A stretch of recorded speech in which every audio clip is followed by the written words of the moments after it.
Welcome to Empowered. I'm Elizabeth Naumovski. Money isn't just about numbers, it's actually deeply personal. For many women, financial stress can show up as anxiety, sleepless nights, even guilt or shame. But these feelings often trace back much further. These feelings are embedded from childhood lessons, early experiences, or even family trauma that shape how we think and behave with money today. So, how can we start healing that relationship? Today, I'm joined by Aseel Elbaba. She's a financial therapist and registered psychotherapist who will help us understand what emotional and physical stress around money looks like and what true financial well being really means. Aseel, welcome back to Empowered. How are you today? Great. Great to be here. Thanks, Elizabeth. Yes, let's just dive right in. Why do so many people, smart people, still struggle with money? I love that question because usually people who know better or think they should know better have a lot of shame when they're doing illogical emotional behaviors around money. But it's really important to understand that intelligence and even basic financial literacy does not override emotional conditioning and nervous system. And when we are in a triggered state, which money often puts us in, we are acting from that space of dysregulation, which leads to completely irrational decisions. I have clients who are usually accountants and have many letters after their name from financial designations and still have personal finances that are in mass debt and shame and guilt around their personal habits. And that's because it's deeply emotional and it's a lot to do with um, the safety around their body. And that's usually overlooked in this conversation. So let's just jump right in. What does financial stress look like emotionally and physically? So emotionally, there's a lot of different layers that could surface from shame, avoidance, overthinking, spiraling loops, invasive thoughts. Physically, it shows up either when you're in a hypo or hyper arousal, which is outside your window of tolerance, outside the window that allows you to connect and think logically and be strategic. So that's either freeze response, completely lethargic, no energy, just feeling completely unmotivated, or on the other side of it, just completely anxious, hyper vigilant, feeling like a fight or flight response. And that shows up in your heart rate, your breath rate, even sometimes like your sweaty glands. So many different signals in our body could tell us that something is off.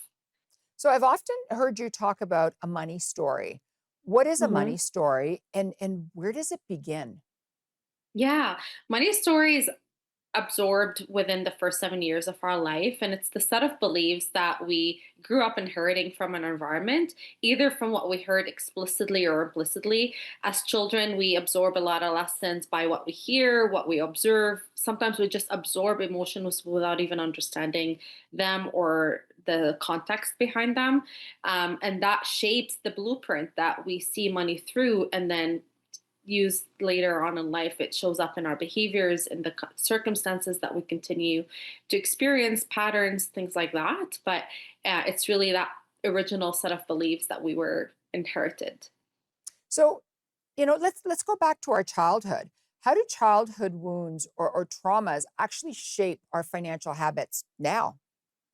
Yeah. So our childhood wounds really teaches our nervous system to prioritize safety over logic, and from that, it could look like behaviors like hoarding money or having overspending for comfort, having our inability to have strong resilience around our emotions, using spending as an outlet to bypass uncomfortable emotions. It could be stuck in debt cycles or avoiding finances altogether. So there's different ways in how it shows up in different people's life, but the core foundational pattern across different scenarios is that lack of safety with money, because financial trauma is anything that disrupted your sense of safety or security or normalcy growing up. So it shows up in how you deal with money and creating chaotic situations that continue to leverage and perpetuate that sense of lack of safety. Okay, so we're going to go to commercial break, but when we come back, I want to talk to you about money decisions and how they are more emotional or are they logical. Don't go away. Yeah. We'll find out when you come back.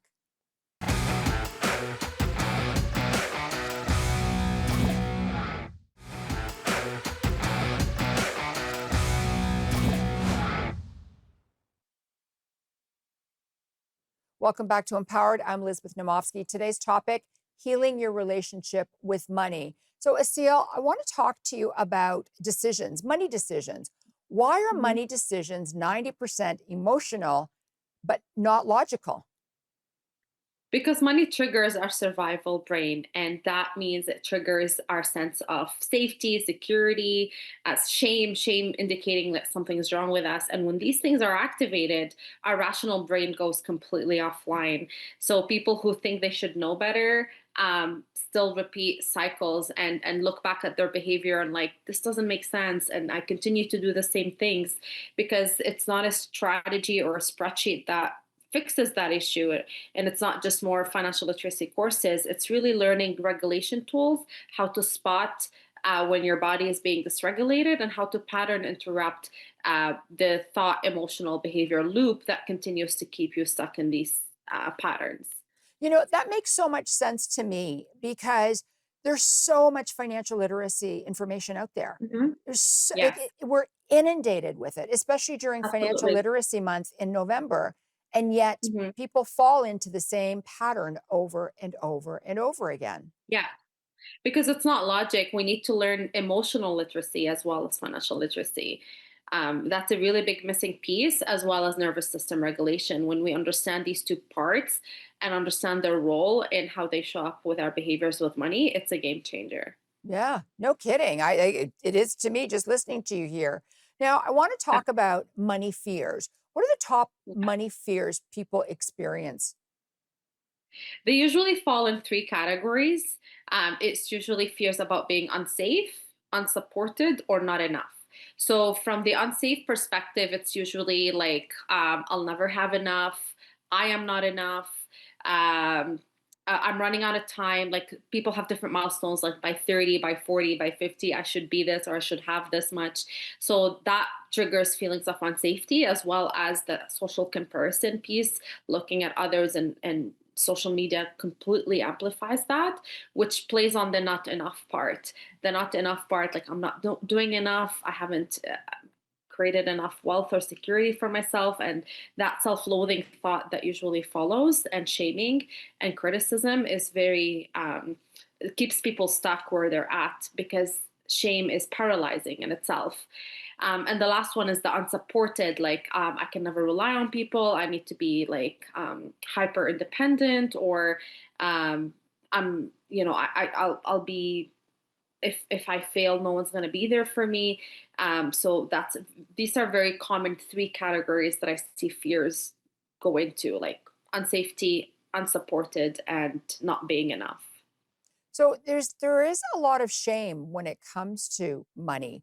Why do Yeah. we feel shame when we're asking for help with money? I believe it's because we believe that money essentially is connected with a personal failure. Like, we asking for help around money, either advice or money itself, even if we're getting a loan from a bank, it feels like we failed. A lot of people look at that as if it's a personal failure, a moral or ethical dilemma that they face. And we internalize these struggles as personal and character flaws, instead of just recognizing the systemic or emotional or even circumstantial things that got us here. So we internalize it and we make it feel like it's something inherently flawed in us that got us here. So I'm going to go from shame to anxiety because a lot of people are full of anxiety when it comes Yeah. to money. What are some signs of financial anxiety? Avoiding thinking about finances altogether. Like, I have clients who tell me they've got this like letter from the CRA for like the last month. They've been staring at it and they don't want to open it, or just avoiding opening their bank account altogether.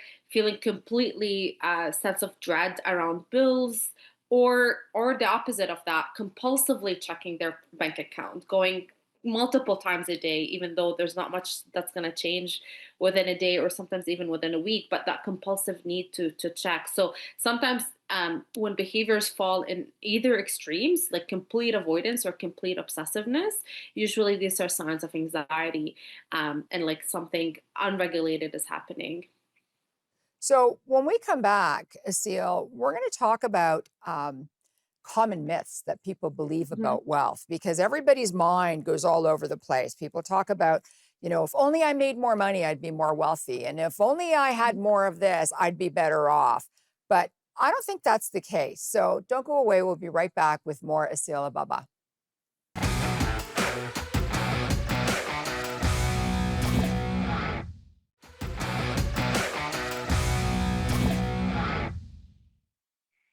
Welcome back to Empowered. I'm Elizabeth Naumovski. Today's topic, healing your relationship with money. So, Aseel, before we went to break, I was talking about common myths. What are the common Mhm. myths people believe about wealth? So the things I notice a lot is when people feel that it requires a lot of sacrifice, hustle, giving up a lot of things that matter to you, like work-life balance or quality time with friends or even hobbies. It's very common to see people falling in that. The other side of it is feeling that you need to choose between integrity and wealth, as far as your values or ethics or what matters to you. So people sometimes have um, these these this dissonance in wanting something and then feeling guilty about just the fact that they want it because of what it means for them to be wealthy. So at first glance, when I ask clients what they think of wealth, most people say positive things. But then when I ask them what they think of wealthy people, that's when some of the judgment around what that meant or surfaces the belief systems that they are holding on to that prevents them from fully embracing wealth or even um, uh, going towards it. So that's when they sabotage their path towards wealth. So these myths are essentially limiting beliefs that we hold on to, either by our upbringing or cultural conditioning. And there's so many different ways in how we absorb these things through family systems, cultural, religious, but even if you listen to our songs and music and stories, there's so many negative messaging around money that we just continue to absorb.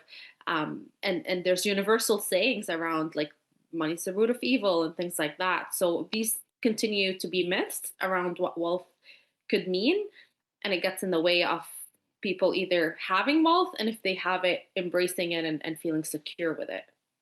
So, what does a healthy relationship with money actually look like then? The best way I like to answer that is what does the healthy relationship with a person looks like? Like I like to think of money as a person, and if it is, what would that relationship look like? It's trust. It's someone you can trust, feel supported by. You feel grounded and calm, and it's a value driven system. It feels like there's ease and flow and receptivity, and your body is expanding versus contrasting. So think about what you'd like if a healthy relationship in your life to look like, and that really translates to money as well. Oh my God, I love that. I think that's amazing. I've never heard anybody talk about money as a person and whether you like that Yeah. person or not.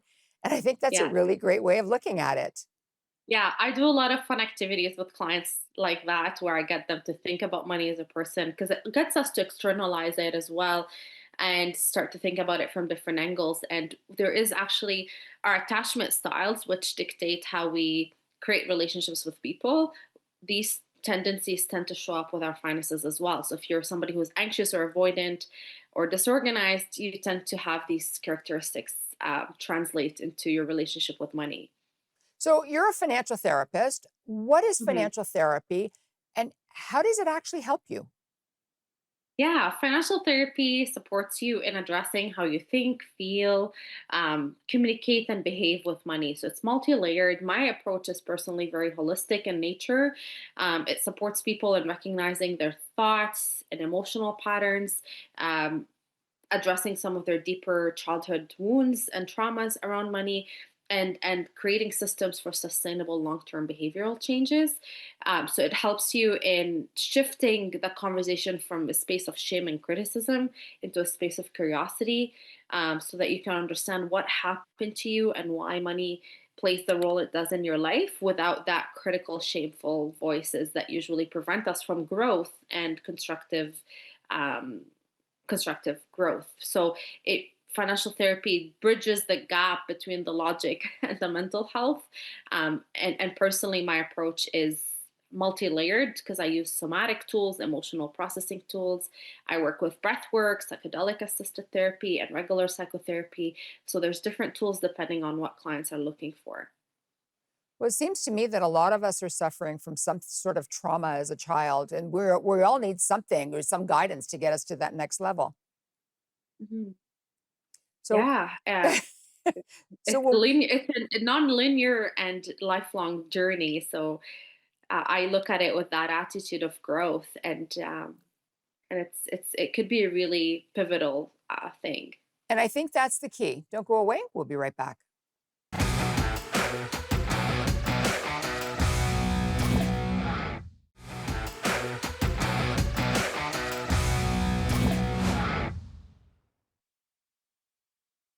Welcome back to Empowered. I'm Elizabeth Naumovski. Today's topic, healing your relationship with money. And today's guest is Aseel Elbaba, financial therapist and a registered psychotherapist. I need to get that right. So, Aseel, before we end, this is the last segment. How can someone start rewriting their money story?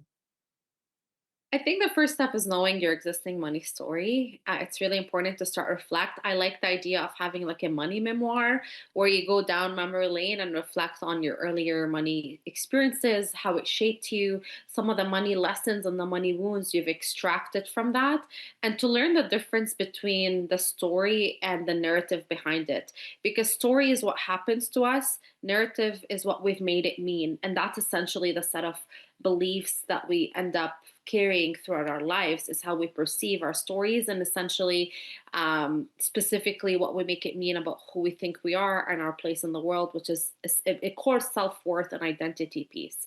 So when you start to develop this level of awareness about what your existing money story is, that's when you can start making conscious and intentional changes around it. You can start noticing your thoughts and emotions in real time.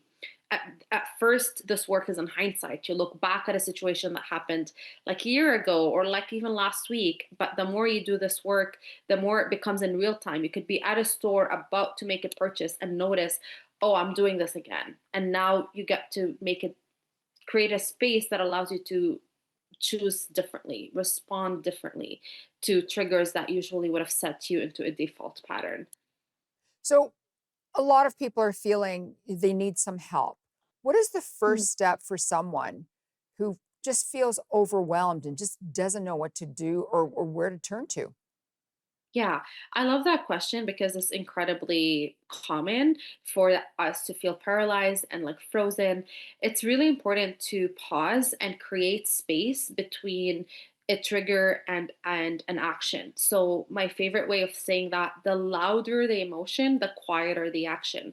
So the more activated you feel, the less action you should be taking in that moment, because that's a moment where you should attend to your emotion and regulate and come back to a space of calmness and grounded approach, and only then can appropriate action surface versus impulsive or irrational. Um, so if you're somebody who's incredibly overwhelmed right now, your priority is to get yourself into a space of grounded safety, and seek support. There's tremendous amount of resources for you depending on what you're looking for, from debt and credit counseling to financial therapy to even general mental health and psychotherapy and financial advice and planning. So it depends what you're looking for. So, how can women change from survival to abundance thinking? Abundance is not just a mindset piece, although a big part of it is, but it's also a sense of safety. So when we start to learn how to feel supported, regulated, resourced, safety and our ability to recognize abundance and even recognize the multifaceted way it shows up in our life expands. Because my favorite definition of abundance is getting what you need when you need it. And when you start to recognize all the different resources and how that plays out, we can even start an abundance tracker and recognize the different ways and how it shows up in our life. It could be the serendipitous person we meet in a coffee shop that connects us to the right job opportunity. It could be our neighbor dropping like this beautiful cake they just made that they shared with us. Like there's a person smiling across the street and sharing this positive energy with us. There's so many beautiful ways that abundance shows up in our life, but we've been conditioned to only look at our bank account and feel potentially stressed about what's there and overlook all the other ways abundance is already there. So it's wonderful how we can start to recognize it and redefine our relationship with wealth in that way. So, one simple money practice that creates lifelong confidence in 10 seconds. Create a money date. Create a ritual, a fun money date that you can consistently do in ways that make it fun and enriching and aligned with your values. Aseel Elbaba, thank you so much for coming on Empowered again. It was great to see you again. Thank you so much, Elizabeth. Aseel wants you to know money doesn't fix our emotional wounds, it amplifies them. When you heal your money story, you unlock the freedom to create the life that you want. I'm Elizabeth Naumovski, and I'm here to empower you and make frugality fashionable. Thank you so much for watching. See you next time. Bye for now.